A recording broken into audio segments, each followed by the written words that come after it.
philanthropy in nature.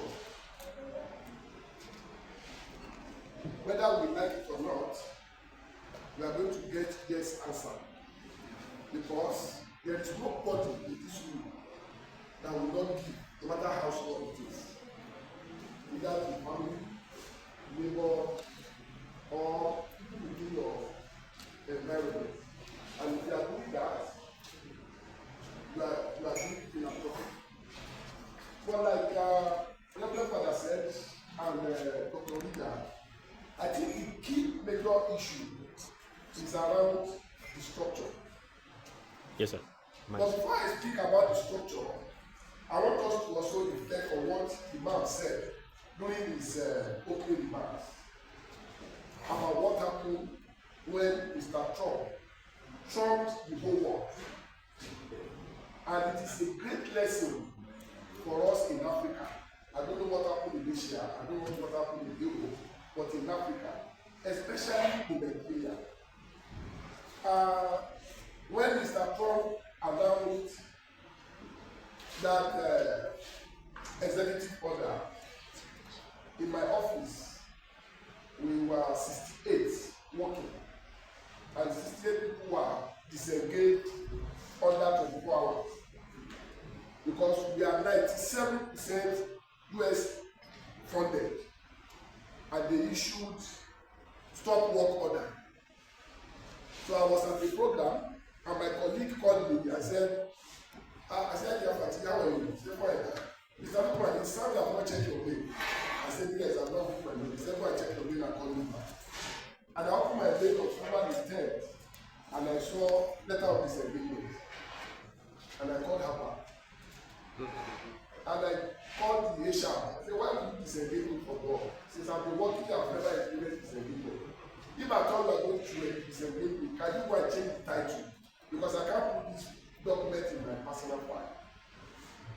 Then the CEO called and said I should relax, that they received a notice from the US government that all USAID projects should be terminated. All project revenue should be brought back to the headquarters, and we should snap the picture the way we pack it and show this kilometer and send it to Washington DC for them. Can you see that? Why will somebody now determine how we are going to live? And we brought all the vehicles from the states that we are working in 6 states plus FCT.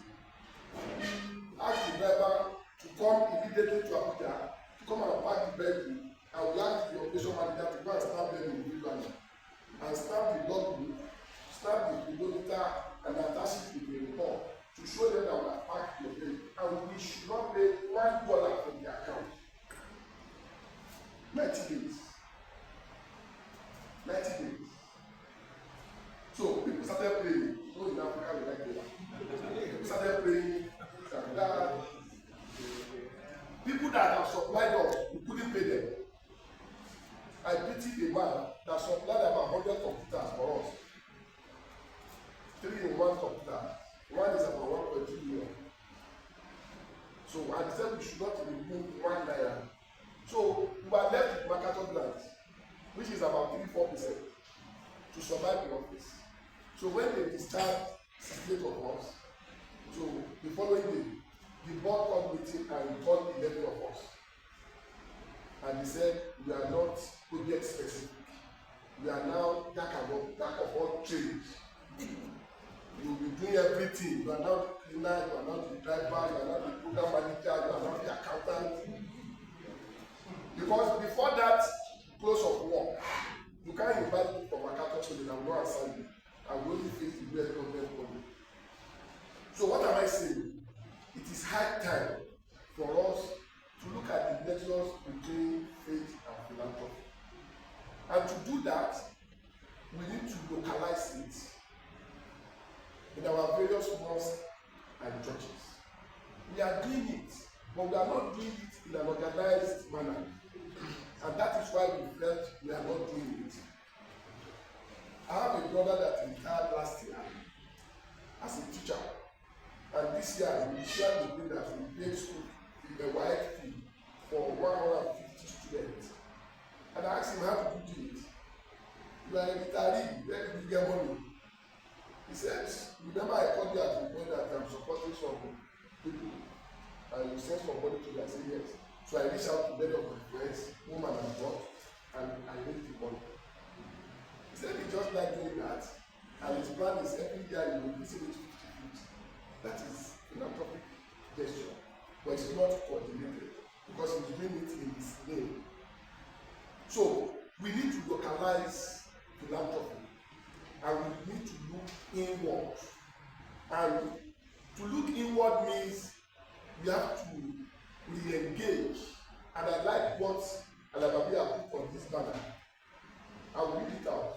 Some of the things on this banner, Doctor has discussed about it, Father has discussed about it. Establish a network of local philanthropic organizations to promote collaboration, resource sharing, and unified response to social challenges.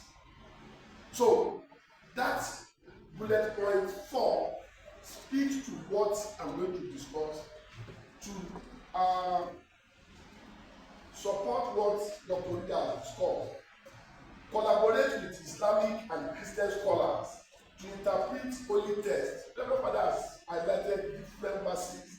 Imam has highlighted, Sheikh Al-Basa has also highlighted those verses for us from the two books.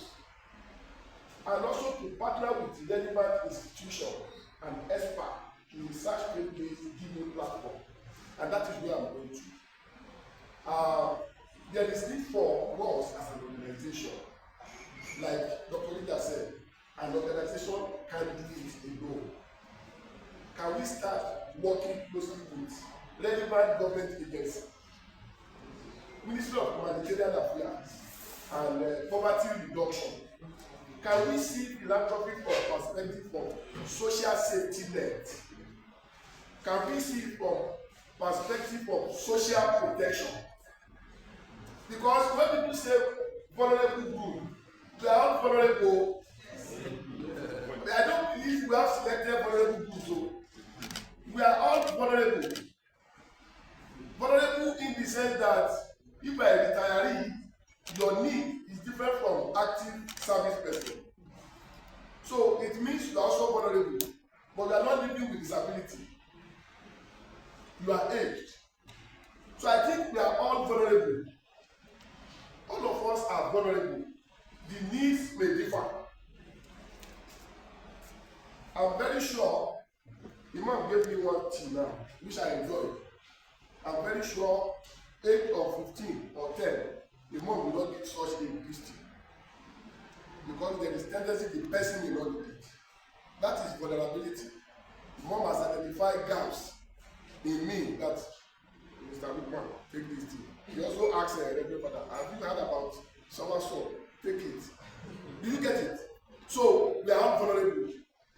But in the context for administrative ease and also for equity, not to leave anybody behind, we categorize women, elderly, people with disability as the most vulnerable. So if you call them most vulnerable, I think I'm comfortable. But we are vulnerable. Our vulnerabilities differ, whether we like it or not. This morning when it's started, people that are not mobile, they are vulnerable. They are vulnerable. Me, I don't like it. So they are vulnerable. You see many people at various parks because they are not mobile. And government can provide transportation for everybody, which is another problem with the way we run Nigeria. So vulnerability around that side. But I want to emphasize this: for many philanthropists, faith can play an important role in their giving. In the era of late Moshood Abiola and late Wahab Folawiyo, the rates they give to Islamic organizations is not the same thing they give to Christian organizations. That is the role of faith in giving. The way my academy that we give to Christians and Otedola is not the same that Dangote and AL-HABIBIYYAH, we give to their various faiths, but they will give. But the problem we are having as a nation is that uncoordinated, which is very key if we want to leverage on philanthropy to close some social gaps. And the best we can complement what government is doing is to work closely with relevant institutions. Humanitarian Affairs Ministry launched GIB last week, 2 weeks ago, as part of their social safety net program. Ministry of Humanitarian Affairs and Poverty Reduction. They are back with this project, GEP, Graduate Entrepreneurship or something, like trader money, farmers money. Those are an area that organizations from churches and mosques can key into. The social register. How many faith-based organizations have access to social register? They only tell us that we have national social register. I don't know whether that can be church or AL-HABIBIYYAH or social register. I don't know what they have there. So we need to see the register and see how equitable they are doing the social safety net program, and see how we can also key into this. So if you want to distribute starter pack for 100 women in FCT, for example, AL-HABIBIYYAH is having 10. Catholic Relief Service is having 10. Let's say 30. That's 50 already from LBO. So you will still do your 100. We will add the 50 to it. You will now reach out to 150 people instead of 100. That is where the issue of collaboration that Dr. Olivia mentioned, because it's key. No organization can do it alone. So, what is the faith and philanthropy network?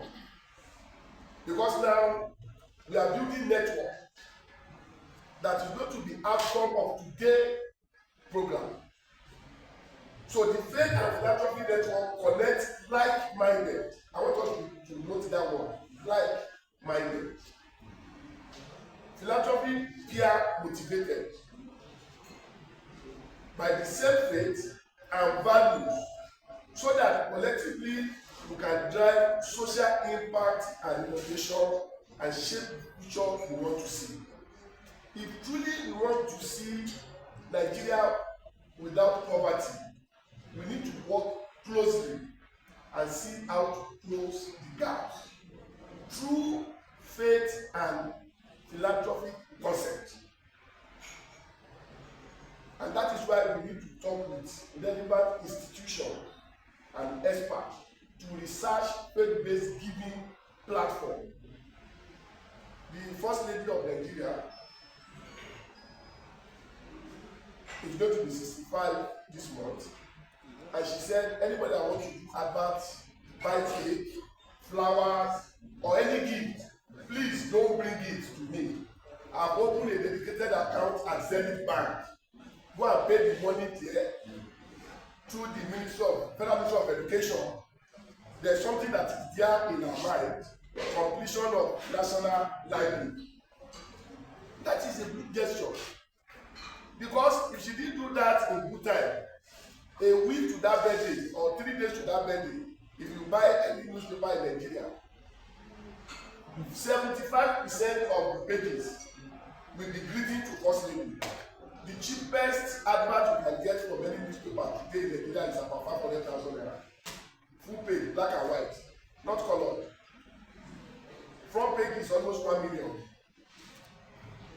So if 36 states, First Lady of 36 states, is going to do publication of 1 million, why not you let go and put it at National Library so that we can finish that project. So if all the essays in the presidency, we buy cake, the cheapest cake you can get is maybe 16,000 naira, but they will not buy that type of person. Do you get it now? So maybe the cake of 250,000 naira per one, and maybe they are 1,000. You can see the money. We may not see it as tangible, but by the time you accumulate it, you realize that that woman, at the end of the day,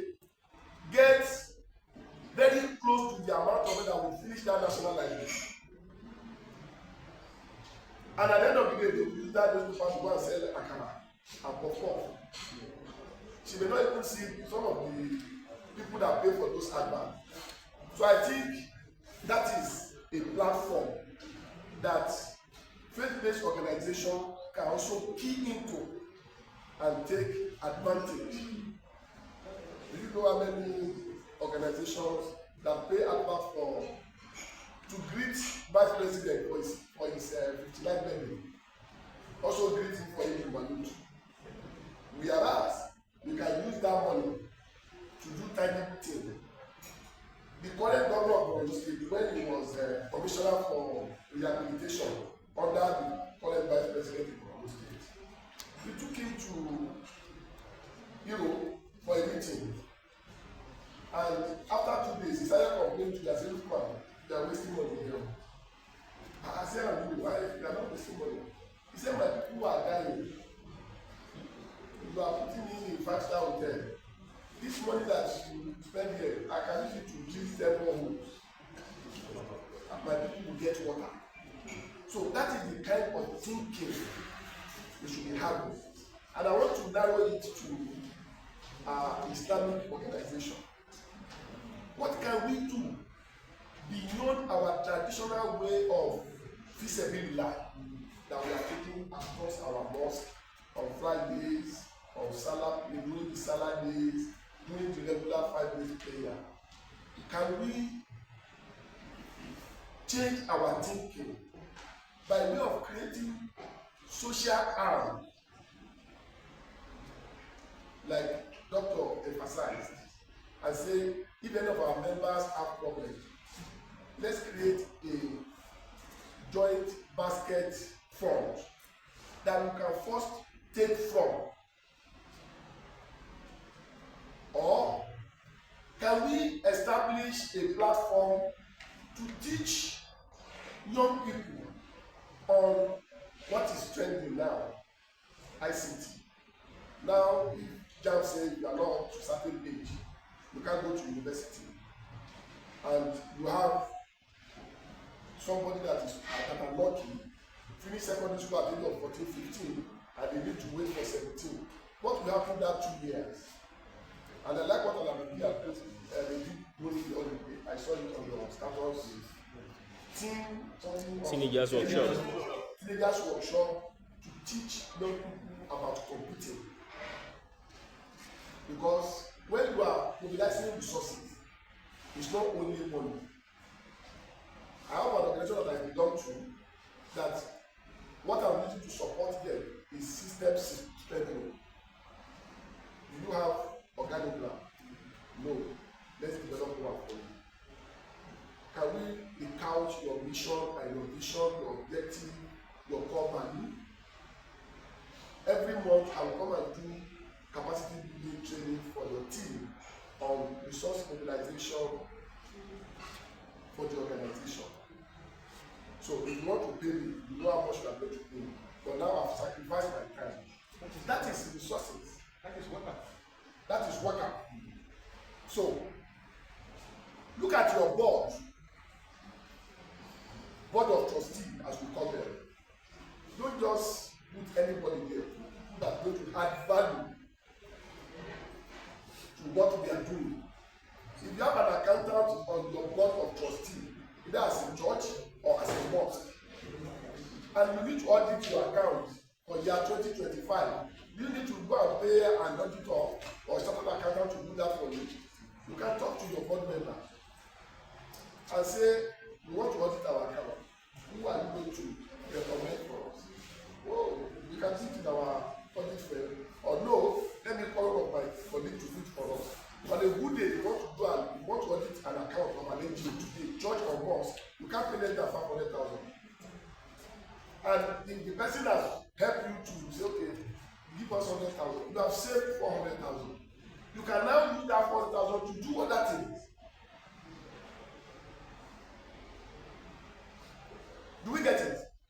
If in your church you have all that you can use that like we are using here now, if you want to pay for this hall at Boating Wise, you can't pay less than 3 million. The size. You can't less than 3 million.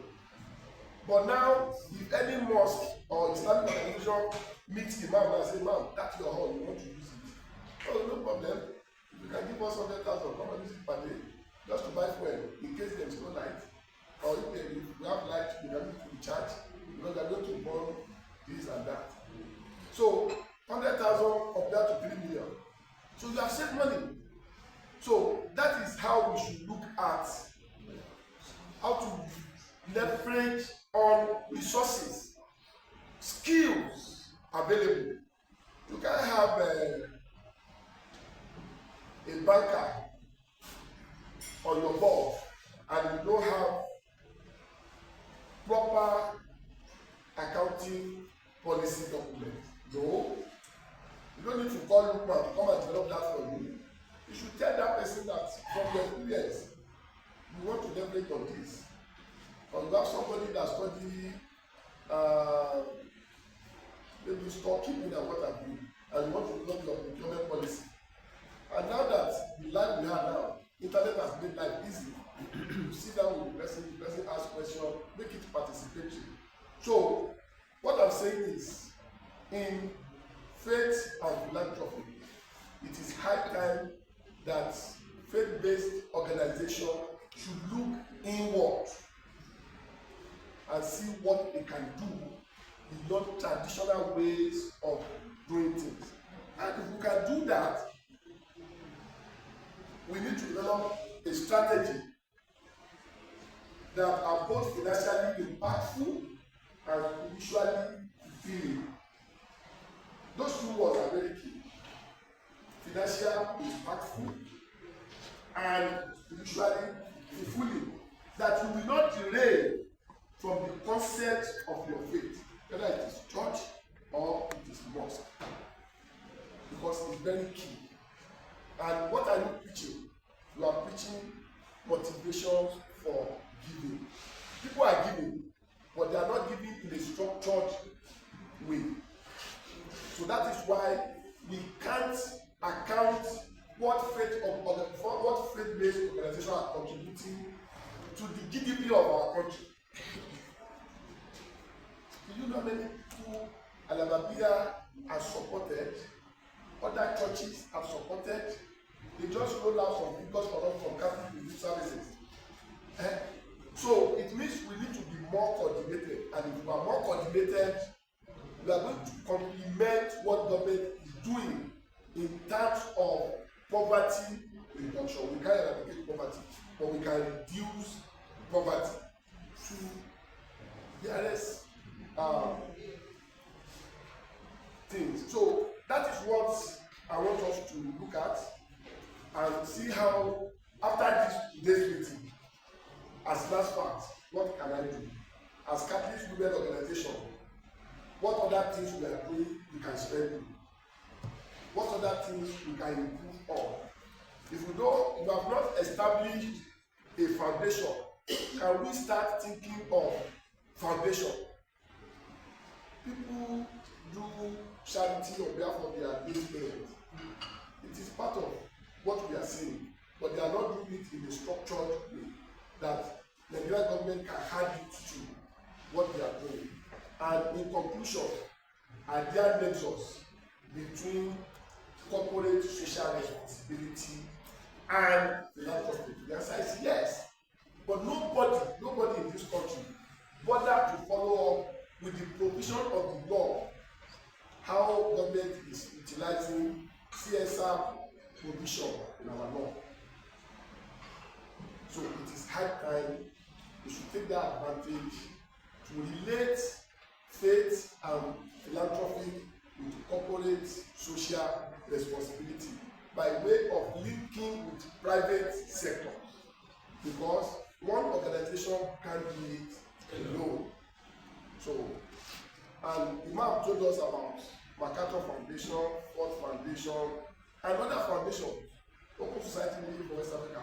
Now open something foundation now. The businesses that they are doing, the proceeds from that business is what they are using to sustain the main organization without waiting for any donor. And when you have proper structure proper documentation, proper record keeping. I want to see that in the next 5-10 years, we are not chasing donors money in Nigeria as part of lessons learned from Mr. Trump shop. What can we do internally that we bring resources to sustain our faith without derailing? Thank you very much for this.